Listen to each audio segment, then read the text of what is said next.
Hello my dear students, Gayatri Vidya Mandir उच्च माध्यमिक विद्यालय सांचौर जिला जालौर के हमारे इस YouTube चैनल पर आप सभी का एक बार फिर से स्वागत है। प्रिय विद्यार्थियों, आज हम कक्षा 9 की विषय गणित अध्याय 13 पृष्ठीय क्षेत्रफल और आयतन, इसकी प्रश्नावली 13-7 का सवाल नंबर 7, 8 और 9 हल करना सीखेंगे। इसके साथ ही आज हमारी प्रश्नावली 13-7 कंप्लीट सॉल्व हो जाएगी। अब देखो बच्चों, सवाल नंबर 7 में हमारे आपकी बुक में क्या लिखा है, मिलान कीजिए। भुजाओं 5 सेमी, 12 सेमी और 13 सेमी वाले एक समकोण त्रिभुज एबीसी को भुजा 12 सेमी के परित घुमाया जाता है। इस प्रकार प्राप्त ठोस का आयतन ज्ञात कीजिए। राइट, हमें क्या करना है कि एक समकोण त्रिभुज है, उसकी 3 भुजाएं 5 सेमी, 12 सेमी और 13 सेमी। हमें उस समकोण त्रिभुज को क्या करना है कि 12 सेमी भुजा के परित यानी 12 सेमी भुजा के चारों ओर हमको घुमाना है। इस प्रकार प्राप्त ठोस का आयतन ज्ञात कीजिए। देखिए बच्चों, हमारे पास एक समकोण त्रिभुज है।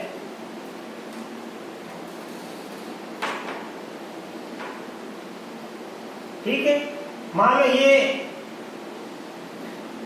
12 सेमी है, ये 5 सेमी है और ये कितनी है 13 सेमी। राइट, अब हम क्या करेंगे, इस समकोण त्रिभुज को, ये तो हमारी 12 सेमी भुजा है, इसके चारों ओर घुमाएंगे, इसके चारों ओर। तो ध्यान देना, ये जो 5 सेमी भुजा है, इस भुजा के चारों ओर घूमेंगे से।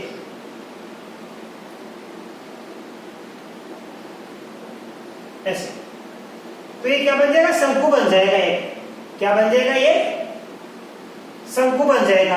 इसका मतलब ये 12 सेमी भुजा के हम चारों ओर घुमा रहे हैं। ये 12 सेमी की भुजा है, इसके चारों ओर घुमा रहे हैं इसे। राइट, तो ये जो भुजा है 5 सेमी वाली, ये क्या बन जाएगी, त्रिज्या बन जाएगी।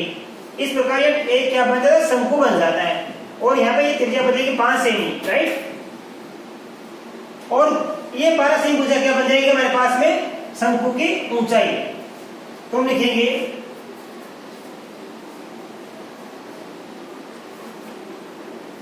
समकोण त्रिभुज की 3 भुजाएं 5 सेमी, 12 सेमी व 13 सेमी है। ठीक है, 12 सेमी भुजा के परित त्रिभुज को घुमाने पर एक ठोस कौन सा बन जाता है, शंकु बनता है। राइट, जिसकी त्रिज्या कितनी हो जाएगी, 5 सेमी, तथा शंकु की ऊंचाई h बराबर हो जाएगी 12 सेमी। राइट, तो जिस भुजा के परित यानी जिस भुजा के चारों ओर घुमाते हैं वो भुजा तो बन जाती है ऊंचाई। समकोण, अरे ये समकोण बनाने में 2 भुजा है, 5 सेमी 12 सेमी, इनमें से 12 सेमी के चारों ओर घुमाएंगे तो ये क्या बन जाएगी हमारी ऊंचाई और ये बन जाएगी त्रिज्या। और 5 सेमी के चारों ओर घुमाएंगे तो 5 सेमी वाली ऊंचाई बन जाएगी और 12 सेमी वाली त्रिज्या बन जाएगी। इसलिए क्या ज्ञात करना हमको, यहाँ पे हमको ज्ञात करना शंकु का आयतन। इसलिए शंकु का आयतन बराबर होता है 1/3 पाई आर स्क्वायर एच। 1/3 पाई को पाई में रख दो, आपको दिक्कत नहीं है, भले लिखो तो लिख दो। ये लो 22/7 और आर स्क्वायर, आर का मान कितना है यहाँ पे 5 है, तो 5 गुणा 5 लिख दो और एस का मान कितना 12। राइट, तो अब काट दीजिए इसको, 3 से काट दीजिए 4 बार, तो ये आ गया हमारे पास 22/7 गुणा पचम पची पचीसों का 100, पचम पची पचीसों का 100 सेमी क्यूब। ये आ गया। ये बाई बटा 7 को पाई लिख सकता हूं, तो ये आपने लिखो आप 100 पाई सेमी क्यूब। इस बाई बटा 7 का पाई होता है यहाँ पे, तो मैं वहां पे पाई लिख सकता हूं 100 पाई सेमी क्यूब आ गया ये आंसर। जब हम समकोण त्रिभुज को 12 सेमी भुजा के परिध घुमाएंगे तो शंकु बन जाता है, जिसकी त्रिज्या 5 सेमी हो जाएगी, और जिस भुजा के चारों ओर घुमाते हैं ये खड़ी भुजा क्या बन जाएगी, ऊंचाई, और शंकु का आयतन प्राप्त हो जाएगा 100 पाई सेमी क्यूब। राइट। अब आप इसका स्क्रीनशॉट ले लीजिए। इसके बाद मैं आपको इसका सवाल नंबर 8 सिखाऊंगा।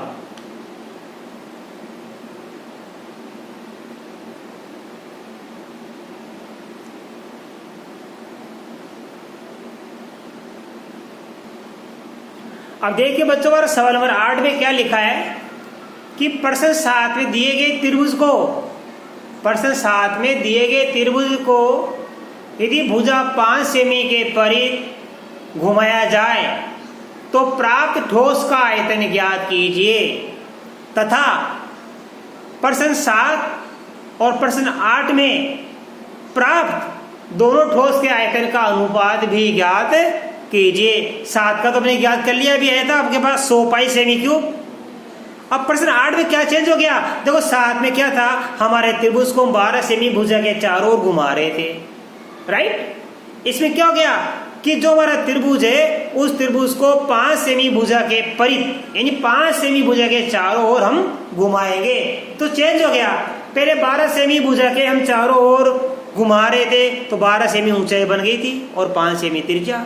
इस बार उल्टा हो गया, 5 सेमी भुजा के परिध यानी 5 सेमी भुजा के चारों ओर घुमाएंगे तो 5 सेमी बन जाएगी ठोस यानी शंकु की ऊंचाई और 12 सेमी बन जाएगी त्रिज्या। देखिए कैसे, जैसे हमारा ये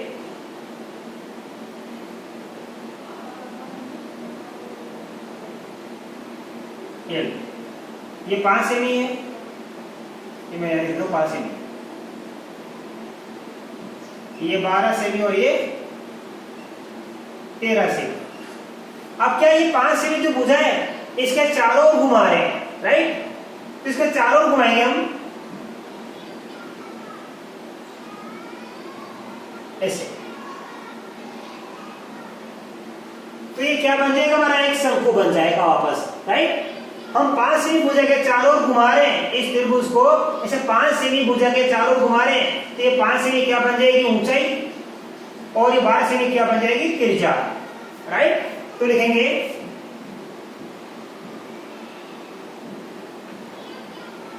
समकोण त्रिभुज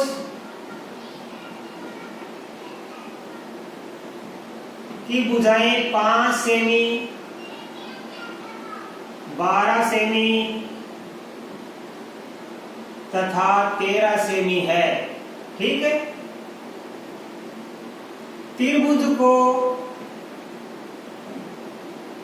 5 सेमी भुजा के परिध यानी चारों ओर के परिध घुमाने पर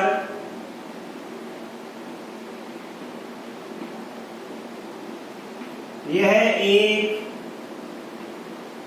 ठोस, कौन सा ठोस बन जाता है, शंकु बन जाता है। प्राप्त शंकु की त्रिज्या कितनी बन जाएगी, यहाँ पे ये 12 सेमी,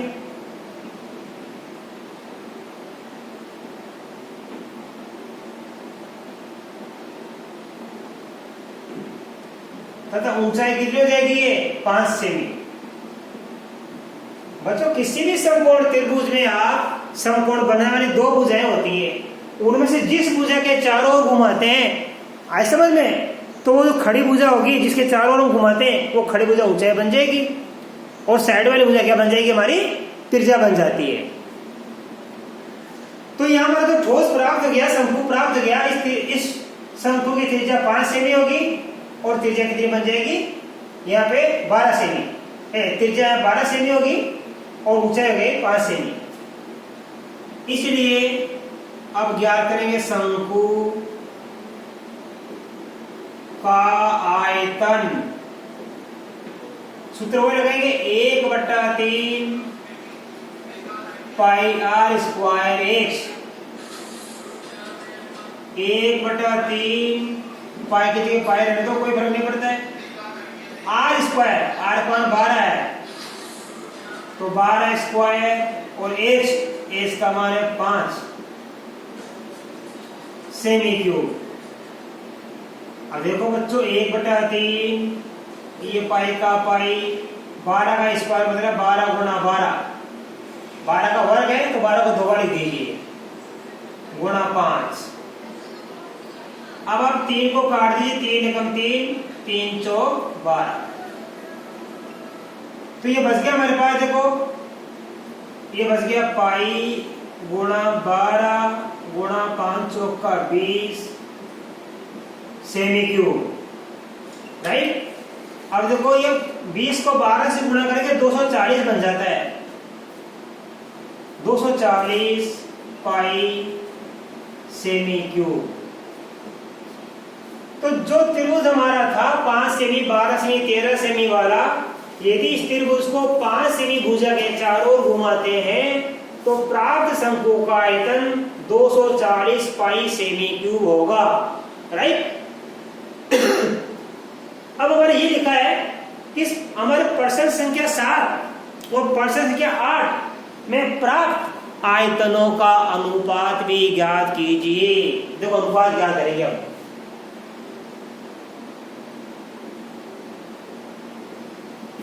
अनुपात का मतलब बट्टा में लिख दीजिए, इनको बट्टा में। प्रश्न संख्या 7 तो लिखेंगे प्रश्न 7 में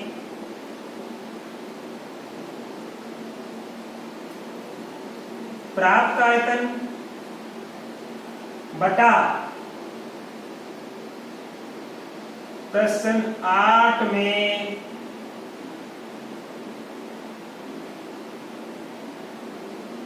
प्राप्त आयतन। प्रश्न 7 में हमारा जो आयतन प्राप्त हुआ था वो 240 की जगह क्या प्राप्त हुआ था, आपको भी बताया था मैंने, 100 पाई सेमी क्यूब, राइट।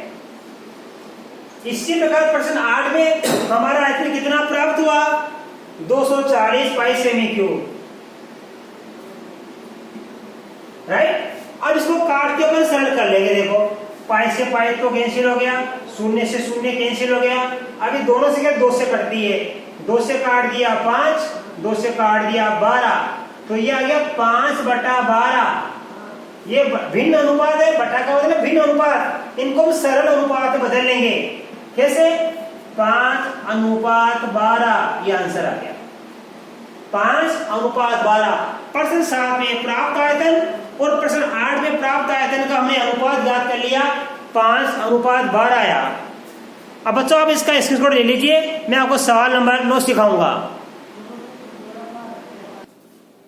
अब देखिए बच्चों सवाल नंबर 9, गेहूं की एक ढेरी 10.5 मीटर व्यास और ऊंचाई 3 मीटर वाले एक शंकु के आकार की है, इसका आयतन ज्ञात कीजिए।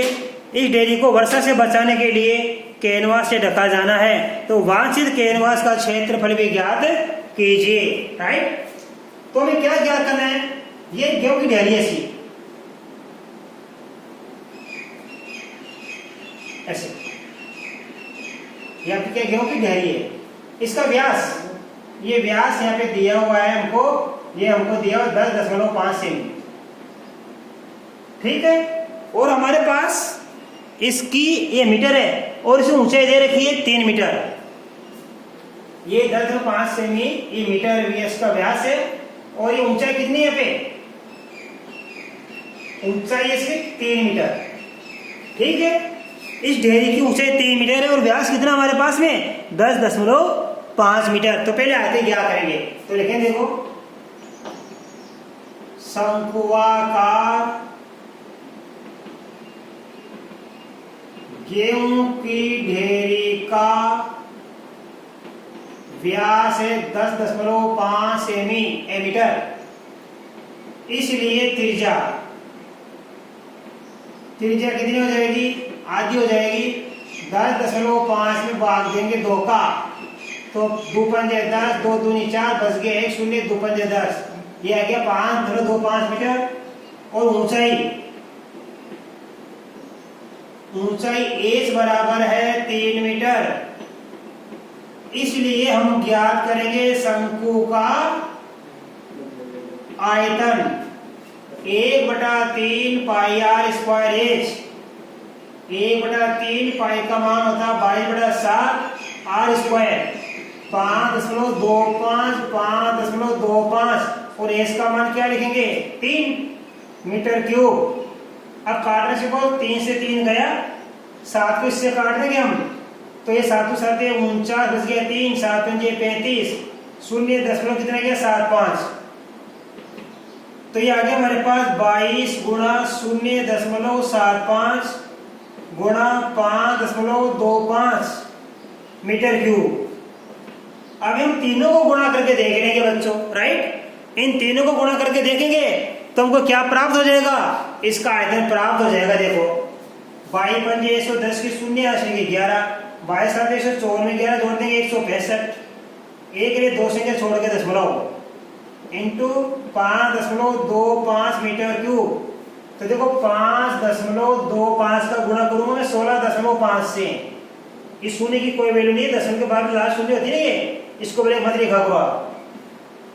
5 से गुणा के प्रथम 25, 8 के 2, 5 10 2 12 के 2 80 की 1, प्रथम 25 से 1 26, 16 पंजे 80 की शून्य 80 की 8, 16 32 8 40 की शून्य 80 की 4, 16 पंजे 80 80 और 4 84, ये 5 2 6 4 और 2 6 और 8 का 8, 1 2 3 संख्या छोड़ के लगाएंगे दशमलव, तो ये आएगा 86.625 मीटर क्यूब।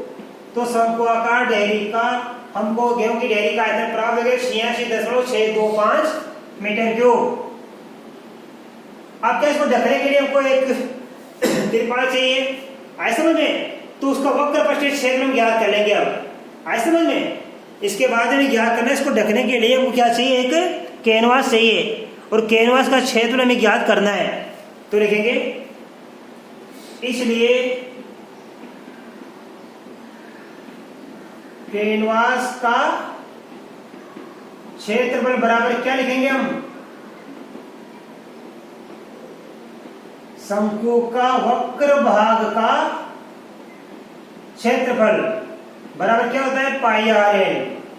शंकु का वक्र भाग होता है पाई आर एल। अब देखो पाई का मान तो हमारे पास क्या है 22/7 और आर का मान हमारे पास कितने दिए, ये दिया हमारे पास 5.25 इंटू एल। अब एल का मान हमारे पास नहीं है, तो सबसे पहले हम साइड में एल का मान ज्ञात कर लेंगे। एल बराबर होता है √r² प्लस h²। ये सूत्र याद है ना, एल का मान तीरे ऊंचाई, आर का मान कितना 5.25 का वर्ग और एच का मान कितना है 3।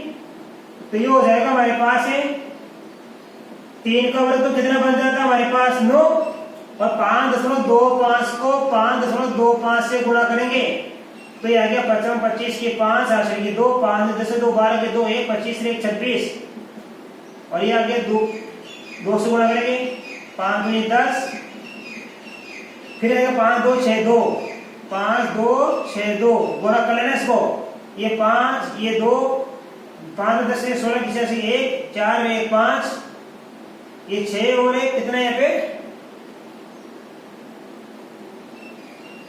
7, 2 का 2, ये आ गया हमारे पास 1 रे 2 3 4 से क्या छोड़ के, ये आ गया 27.565। तो जोड़ दीजिए 27 9 जोड़ देंगे 36.5625, ये आ गया हमारे पास में। आगे इसको कर लेना, और अब इसका वर्गमूल क्या करना, तो इसका वर्गमूल रहेगा लगभग 6.05 मीटर। इसका ज्ञात करके देगा, मैंने आपको बता रखा है। इसका वर्गमूल ज्ञात कर लिया हमने, कितना है 6.05 मीटर लगभग। तो यहाँ कितना 6.05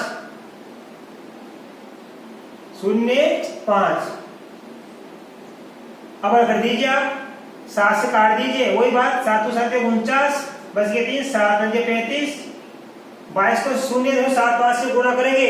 अभी हमने किया था 16.5 आया था, 16.5 और ये लिखा 6.05। अब 6 दशमलव ध्यान देना, ये मीटर स्क्वायर है वक्र पर क्षेत्रफल। 6.05 को गुणा करेंगे 16.5 से तो 55 25 5 एका 30 और 16 से बोलो 16 पंजे 80 और 16 छिका 96, 5 का 5 2 का 2 8 का 8 6 3 9 9 का 9 1 2 3 3 16 दशमलव, यह आएगा हमारे पास 99.825 मीटर स्क्वायर। तो बढ़ाई देखो, आपको जरा ध्यान समझना है। सबसे पहले हमने क्या ज्ञात कर लिया, शंक्वाकार डेयरी का आयतन ज्ञात कर लिया, पूछा था। अब कैनवास का क्षेत्र क्या करेंगे, पाई आर एल से। इस एल का मान हमारे पास दिया हुआ नहीं है, इस एल का मान, इस एल का मान आप ज्ञात कर लो पहले सूत्र से। एल का मान आ गया 6.05 और यहाँ इस एल का मान 6.05 लिख के मान करेंगे तो उत्तर आ जाएगा 99.825 मीटर स्क्वायर। तो कैनवास का क्षेत्र हमको कितना प्राप्त हो गया, ये हमारे को 99.825 मीटर स्क्वायर प्राप्त हो गया। ये क्या है, कैनवास का क्षेत्र। इतने क्षेत्र का हमको कैनवास चाहिए बच्चों। अब बच्चों इसके साथ ही आज हमारी प्रश्न 13.7 पूरी हल हो गई है और इसके आगे की प्रश्नावली 13.8 में आपको कल के वीडियो में सिखाऊंगा। मैं आशा कर सकता हूं कि आपको आज बताए गए सारे सवाल अच्छी तरह समझ में आए होंगे। धन्यवाद।